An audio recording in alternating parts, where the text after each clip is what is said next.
नमस्ते दोस्तों। आज हम बात करते हैं वस कफ डीएक्स सिरप के बारे में।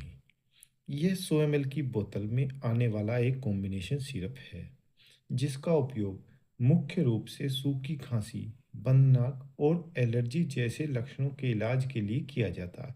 इसमें मुख्यतः 3 साल्ट होते हैं। डेक्स्ट्रोमेथोर्पन हाइड्रोब्रोमाइड जो खांसी को दबाने में मदद करता है।